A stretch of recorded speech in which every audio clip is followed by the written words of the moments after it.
அனைவருக்கும் வணக்கம்.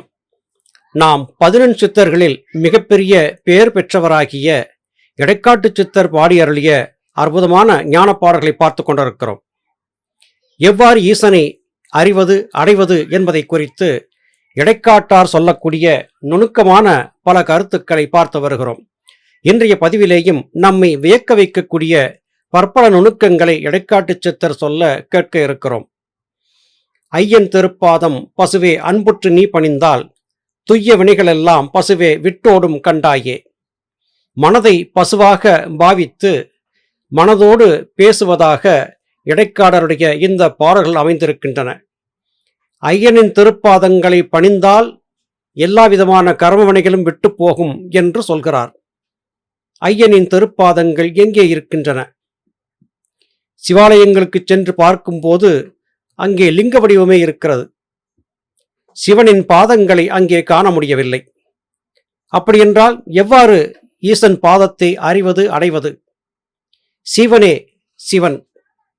சிவனிலிருந்து வெளிப்பட்டு வரக்கூடிய உயிர்காற்று சீவசக்தியாகிய வாயு சந்திரகலை சூரியகலை என்கிற இரண்டாக பிரிகிறது. சந்திரன் என்பது அன்னை பராசக்தியையும் சூரியன் என்பது எம்பெருமான் ஈசனையும் குறிக்கும் என்று சொல்லப்படுகிறது.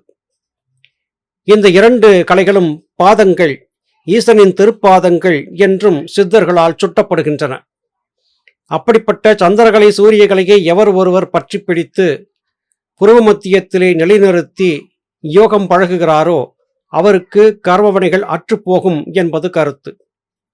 நம்முடைய அனைத்து பிறவிகளுக்கும் கர்மவினைகளே காரணமாக அமைகின்றன. இங்கே நம்மில் பலருக்கும் ஒரு வினா எழும்பக்கூடும். ஏனைய ஜீவராசிகள் கர்மவினையை பற்றி அறிந்திருக்கவில்லை. முதலாக ஒரு ஆன்மா பக்குவப்பட்டு மனிதனாக பிறக்கிறது என்று வைத்துக் கொள்வோம். அப்போது எந்த விதமான கர்மவினையும் அந்த ஆன்மாவுக்கு இருந்திருக்காதுதானே. அப்படி இருக்கும்போது எதனால் இன்ப துன்பங்கள் ஏற்படுகின்றன என்று கேட்பதுண்டு. இங்கே பக்குவப்பட்ட முழுமையடைந்த ஆன்மா மனிதனாக பிறக்கிறது. அப்படி மனிதனாக பிறக்கக்கூடிய ஆன்மாவுக்கு சுயமாக சிந்திக்கவும் செயல்படவும் கூடிய ஆற்றலை பராபரம் தந்திருக்கிறது. மனிதனாக பிறப்படுத்தவிட்ட ஆன்மா செய்யக்கூடிய நல்லது மற்றும் கெட்டதான விளைவுகளுக்கு அந்தந்த ஆன்மாக்களே பொறுப்பேற்க வேண்டும் என்பது கருத்து. தீதும் நன்றும் பிறர் தர வாரா என்றே நம்முடைய முன்னோர்கள் சொல்லிக் கொடுத்தார்கள். நாம் செய்கிற எந்த ஒரு காரியத்திற்கும் நாமே பொறுப்பு. நமக்கு ஏற்பட்ட அனைத்து விதமான கர்மவினைகளுக்கும் நாமே பொறுப்பு. புலன்கள் வழியாக ஆசை வயப்பட்டு தவறு செய்யாதே என்று மற்றவர்களை காட்டிலும் மனிதர்களின் மனம் சுட்டிக்காட்டி கொண்டே இருக்கிறது. இதை மனத்தின் சாட்சி என்று சொல்வார்கள். மனசாட்சிக்கு விரோதமாய் எதையும் செய்யாதே என்று சொல்வதும் உண்டு. எனவே மனிதன் செய்யக்கூடிய நல்ல மற்றும் தீய காரியங்களை அவ்வப்போது சுட்டிக்காட்டி கொண்டேதான் மனம் இருக்கிறது. எனவே மனமே குருவாகவும் இருக்கிறது. மனம் போன போக்கிலே போகக்கூடாது. மனதை அதன் போக்கிலே போகவிடக்கூடாது. இதை புரிந்தவர்கள் கர்மவினைகளை விட்டு விலகுவார்கள் என்பது கருத்து. சந்திரசேகரன் தாழ் பசுவே தாழ்ந்து பணிவாயேல் இந்திரன் தான் முதலோர் பசுவே ஏவல் புரிவாரே. இந்திரன் முதலாகிய தேவாதி தேவர்களும் சந்திரகலையை முறையாக பயன்படுத்தி வாசி பயிலக்கூடியவர்களை பணிந்து அவர்கள் செய்யும் காரியங்களுக்கெல்லாம் உதவிகரமாக இருப்பார்கள் என்பது கருத்து. இந்திரன் முதலானவர்கள் உயர்ந்த ஆத்ம பக்குவத்தை பெற்று ஜோதிமயமாக ஆகாயத்திலே சஞ்சரித்துக் கொண்டிருக்கக்கூடியவர்கள். அப்படிப்பட்டவர்களும் சந்திரசேகரனாகிய சந்திரகலையை உயர்த்தி சூரியகலையை தாழ்த்தி யோகம் பயின்று கொண்டிருக்கக்கூடிய ஆதியோகி ஆதிச்சித்தனாகிய எம்பெருமான் ஈஸ்வரனுடைய அடியார்களுக்கு தொண்டூழியம் செய்ய கடமைப்பட்டவர்கள் என்பது பொருளாகிறது. நாம் செய்ய வேண்டியதெல்லாம் இது ஒன்றுதான். புலன்கள் வழி மனத்தை கடத்தாமல் அகப்பக்கமாக திருப்பி சீவனை சென்று சேருவதற்கான பயிற்சியை செய்தால் போதுமானது. தாமாகவே சகல சித்தர்களும் சகல முனிவர்களும் சகல தேவர்களும் நமக்கு அனுக்கிரகம் செய்யக்கூடியவர்களாக மாறிவிடுவார்கள் என்பது கருத்தாகிறது. கற்புலன் காண ஒன்னாய் பசுவே கர்த்த நடியினையை உட்புலன் கொண்டேத்தி பசுவே உன்னதம் எய்வாயே. கண்களால் காண முடியாத ஒன்றாக இருப்பது ஆன்மா மாத்திரமே. அந்த ஆன்மா வெறுமனே கண்ணுக்கு புலப்படாமல் இருப்பதோடு அல்லாமல் பராபரத்தோடு நம்மை இணைக்கக்கூடிய பாலமாகவும் இருக்கிறது. நம்மை மேன்மைப்படுத்தக்கூடிய தத்துவமாகவும் இருக்கிறது. கண்கள் வழியாக பார்க்கும் இந்த உலகம் பொய்யானது, மாயையானது.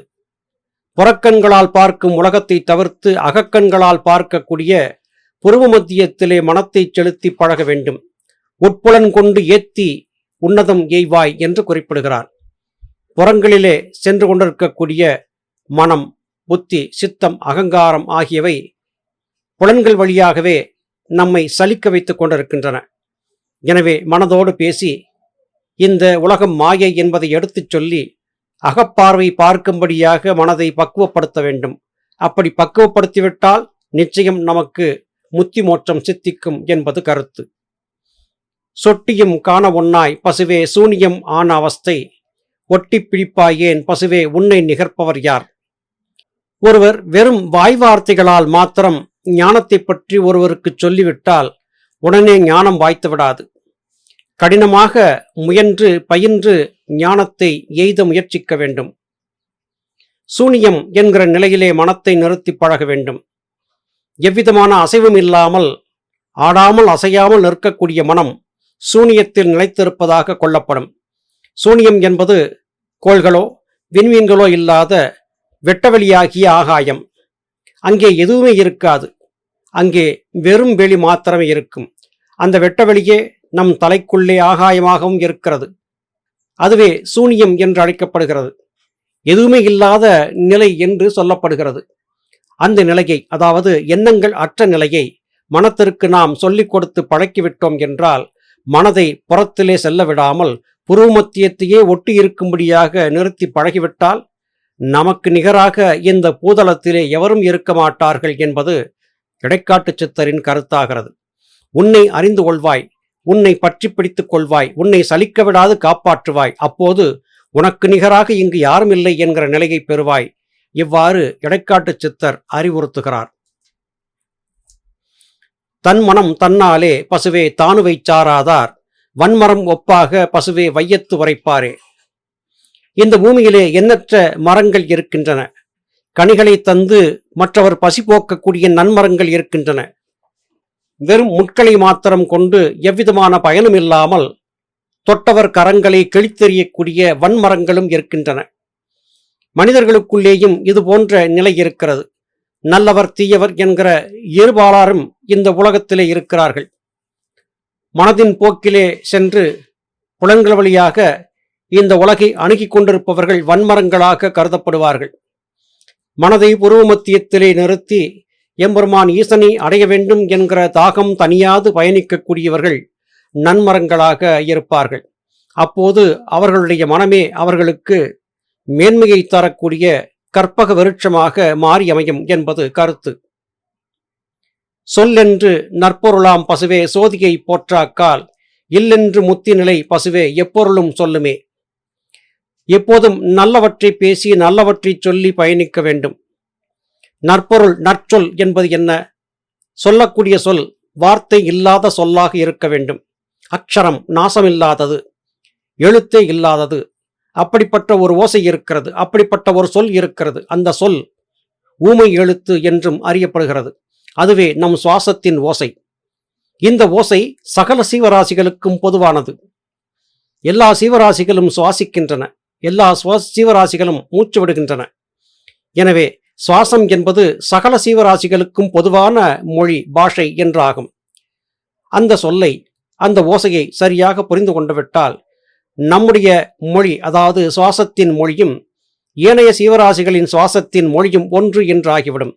அப்போது மொழி பேதத்திற்கு இங்கே வேலை இல்லை.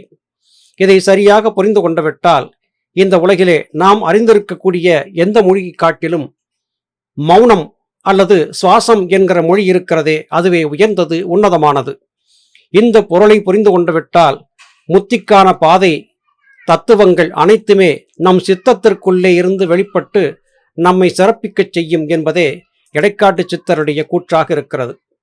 நல்லது சகோதர சகோதரிகளே, மீண்டும் அடுத்த பதிவிலே உங்களை சந்திக்கிறேன். அதுவரையிலும் நன்றி, வணக்கம்.